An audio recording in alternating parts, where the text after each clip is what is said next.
صلاة وسلام عليك يا رسول الله صلى الله تعالى عليك وعلى آلك وأصحابك وأزواجك وذرياتك وأهل بيتك أجمعين. سبحان ربك رب العزة عما يصفون وسلام على المرسلين والحمد لله رب العالمين. الحمدللہ، تمام تعریفیں اس ذات اقدس کے لیے ہیں جو سارے عالموں کا پروردگار ہے، جس نے ساری کائنات کو پیدا فرمایا، ساری کائنات کو روزی دے رہا ہے، میدان محشر کا مالک و مختار ہے۔ یقیناً اس خدا رب ذوالجلال کا بڑا ہی شکر احسان عظیم ہے کہ اللہ رب العالمین نے ہم اور آپ کو اپنی تمام پیدا کردہ مخلوقات میں انسان بنا کر پیدا فرمایا۔ نبی مکرم رسول محتشم صاحب لولاک باعث تخلیق کائنات فخر موجودات تاجدار مدینہ حضرت محمد مصطفیٰ احمد مجتبی صلی اللہ تعالی علیہ وسلم کی امت بابرکت میں پیدا ہونے کا اعزاز بخشا۔ اللہ رب العالمین کا بڑا ہی شکر احسان عظیم ہے کہ اللہ پاک نے ہم اور آپ کو اس فنا ہونے والی دنیا کی زندگی عطا فرمائی، آج تک اور اب تک بھی ہمیں باقاعدہ حیات رکھا اور اپنے گھر میں ایک جگہ جمع ہو کر اللہ رب العالمین رسول مقبول صلی اللہ تعالی علیہ وسلم کی حمد و ثنا بیان کرنے کا موقع عنایت فرمایا۔ معزز سامعین محترم، اللہ رب العالمین اپنے کلام پاک میں ارشاد فرما رہا ہے وَأَمَّا بِنِعْمَةِ رَبِّكَ فَحَدِّثْ۔ اس آیت مبارکہ کو جو آج ہم پڑھ رہے ہیں، یہ اصحاب رسول کا صدقہ ہے۔ وہ بات آپ کو بتاتا چلوں، انسان کو بالخصوص نوجوان نسلوں کو جو بہکایا جاتا ہے، ورغلایا جاتا ہے، یہ کہا جاتا ہے کہ یہ بدعت ہے۔ پھر اس کے ساتھ ساتھ یہ بتلاتے ہیں کل بدعت ضلالہ، ہر بدعت گمراہی ہے۔ تو سامعین محترم، اچھی طریقے سے اس بات کو ذہن نشین کر لیں کہ اگر ہر بدعت ضلالت ہے، گمراہی ہے، جہنم کے راستے پر لے جانے والی ہے، تو دنیا میں جینا مشکل ہو جائے گا۔ بدعت کا معنی ہے دین میں، اسلام میں، شریعت محمدی میں، یعنی نبی پاک محمد الرسول اللہ صلی اللہ تعالی علیہ وسلم نے خدا کی بارگاہ سے جس دین کو لایا ہے، جس شریعت کو لایا ہے، جس قرآن کو لے آیا ہے، اگر اس کو ہم دیکھ لیں، اس کے اندر کچھ مداخلت کر لیں تو وہ بدعت ہے، اور وہ بدعت گمراہی ہے۔ جو بدعت خلاف شرع ہو، وہ بدعت جہنم کی طرف لے جاتی ہے، جو اللہ اور اس کے رسول کے منشا کے خلاف ہو۔ وہ بدعت گمراہی ہے جو قرآن کی مخالفت کرتی ہو، وہ بدعت گمراہی ہے۔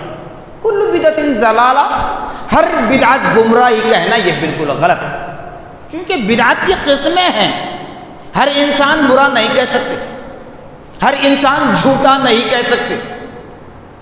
اگر کہوں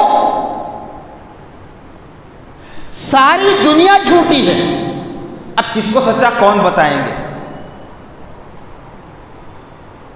نعوذ باللہ، میں طنز نہیں کر رہا ہوں، مثال دوں گا، اس کو سمجھا دوں گا، ایسے نہیں کہ بول کر نکل جاؤں، بات آگے نہیں بڑھاؤں گا جب تک جھوٹے کی مثال نہ دوں۔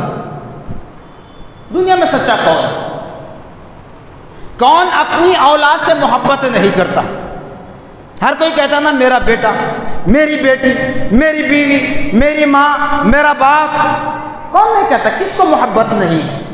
ہر کوئی کہتا ہے. ماں باپ بھی کہتے ہیں اولاد کو، اولاد بھی ماں باپ کو اپنا بتاتے ہیں. اور جو پیسہ جو ہم کماتے ہیں ہمارا ہے، میرا جو کہتے ہیں ہم، ہمارا جو ہم کہتے ہیں، کہاں ہے؟ نہ پیسہ، نہ عزت، نہ کرسی، نہ عہدہ، نہ منصب، نہ جاہ و جلال، نہ بادشاہت، نہ حکومت، نہ ماں باپ، نہ بیوی اور بچے. جس وقت ملک الموت آ جائے، جس وقت ملک الموت آ جائے، روح قبض کر لے، انتقال کر جاؤ. میرا بیٹا جو سینہ تانتے تھے، کیا کرے گا بیٹا؟ پہلوان ہے، ڈاکٹر ہے، انجینئر ہے، سب کچھ ہے. ملک الموت کے سامنے کیا کرے گا؟ ابھی جھوٹا نہیں ہے تو اس لیے جھوٹا یا اس جھوٹ میں شامل نہیں ہوتا، اس لیے ہر کسی کو جھوٹا نہیں کہا جاتا. بات سمجھانے کے لیے مثال دے رہا ہوں. تو بدعت بھی ہر بدعت گمراہی نہیں ہوتی. وہ بدعت گمراہی ہے جو اللہ اس کے رسول کے منشا کے خلاف ہو. وہ بدعت جہنم کے راستے پر لے جاتی ہے جو دین اسلام کی مخالفت میں ہو. وہ بدعت شیطان کے راستے پر لے جاتی ہے جو قرآن و حدیث کی مخالفت میں ہو. سمجھنا ہے تو پہلے بدعات کو سمجھ لے، بدعات کی تعریف کو سمجھ لے، پھر اس کی حقیقت کو جانچ لے. جیسے کہ ابھی میں نے پارے 30 سورہ زحا کی آخری آیت پڑھی، وَأَمَّا بِنِعْمَتِ رَبِّكَ فَحَدِّثْ. اس آیت کو میں نے پڑھا، آپ نے بھی بارہا پڑھ لیا، نماز میں سن لیا.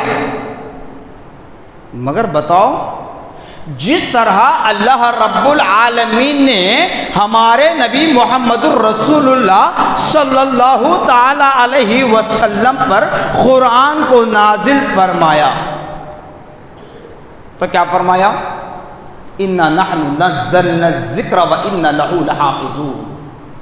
اس ذکر کو ہم نے نازل کیا ہے بے شک، اور اس کی حفاظت کا ذمہ ہم لیتے ہیں.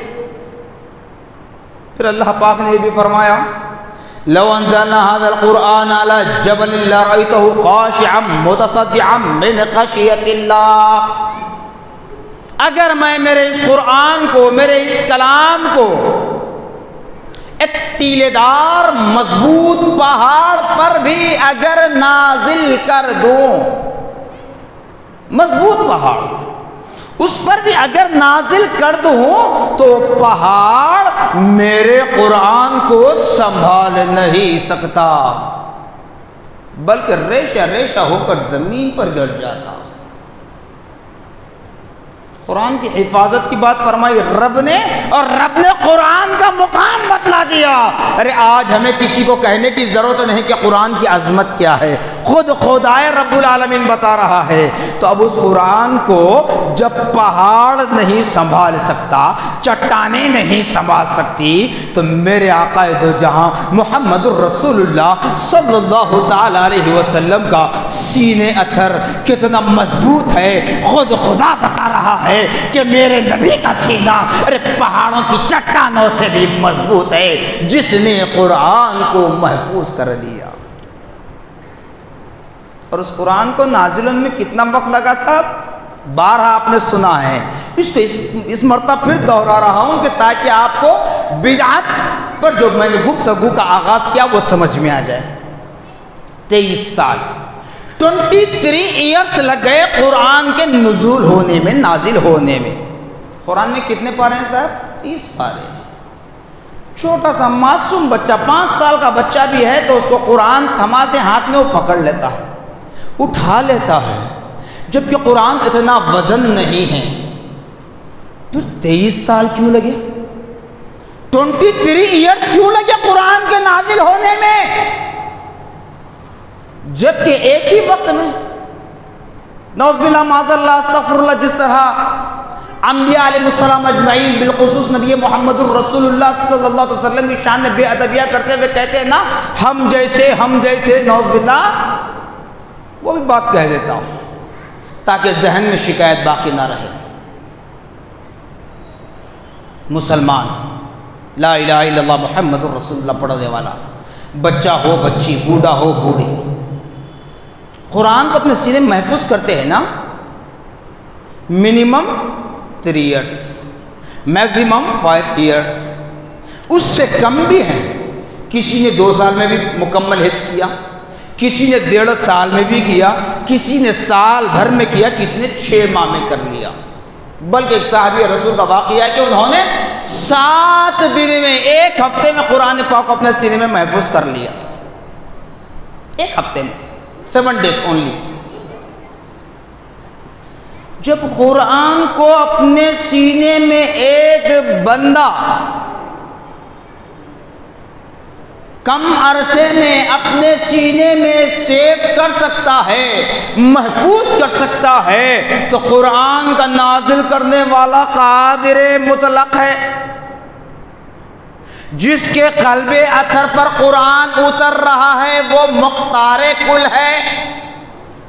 اس مختار کل کو قادر مطلق اللہ رب العالمین نے مختار کل بنایا، تو کیا قادر مطلق کے پاس اتنی طاقت نہیں تھی؟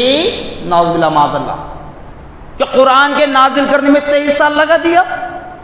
کیا مختار کل نبی محمد الرسول اللہ صلی اللہ تعالی علیہ وسلم کے پاس اتنی طاقت نہیں تھی جو قرآن کو سما سکے؟ 23 سال لگ گئے لیتے لیتے، اسے دیتے دیتے 23 سال لگے، انہیں لیتے لیتے 23 سال لگ گئے۔ لیکن آج سال، 1.5 سال، 2 سال، 3 سال، 5 سال میں حافظ بن جا رہے ہیں۔ ماجرا کیا ہے؟ تو یہی تو سمجھنا ہے، قرآن پاک جو نازل ہوا یہ میرے نبی کی زندگی کو بیان کر رہا ہے۔ جب بھی میرے نبی کو ضرورت پیش آتی تو اللہ پاک جب کلام فرماتا تو ایسے کلام نہیں کرتا جس طرح آپ اور ہم کرتے ہیں، اس طرح کلام نہیں کیا جس طرح دیگر انبیاء سے، انبیاء و رسول سے کیا، بلکہ جب بھی نبی محمد الرسول اللہ سے کلام کرنا ہے تو قرآن پاک کے ذریعے کلام کیا، جو ہم گناہ گاروں کے لیے ہدایت بن کر آئے۔ اب بتاؤ وہ قرآن پاک کیسے نازل ہوا تھا؟ کوئی طرف بتا دو، کوئی تاریخ بتا دو، کسی کے پاس وہ نسخہ اگر ہے تو بتا دو، جس طرح رب نے میرے نبی پر قرآن کو نازل فرمایا۔ پہلا پارہ الف لام میم، دوسرا پارہ سیقولوا، تیسرا پارہ تلک الرسل، اس طرح 30 پاروں کے نام دیے گئے، 30 پاروں کی ترتیب ہوئی، اس طرح نازل ہوا قرآن۔ بتائیے، کل بدعت ضلالہ، ہر بدعت گمراہی ہے۔ اس لیے میں نے پہلے کہہ دیا اگر ہر بدعت گمراہی ہے تو جینا دشوار ہو جائے گا۔ کیوں؟ اللہ پاک نے نبی محمد الرسول اللہ پر سب سے پہلے کون سی آیت نازل کی صاحب قرآن میں؟ سورہ علق کی ابتدائی 5 آیات ہیں۔ اقرا بسم ربک الذی، یہ 5 آیات ہیں سلسلہ وار۔ پھر ہے کہاں وہ؟ 30ویں پارے میں شروع، سب سے پہلے اس ساری قرآن کا آغاز وہ اقرا بسم ربک الذی سے، لیکن ہے کہاں؟ 30ویں پارے میں۔ سورہ فاتحہ پہلے نازل نہیں ہوا تھا، سورہ بقرہ پہلے نازل نہیں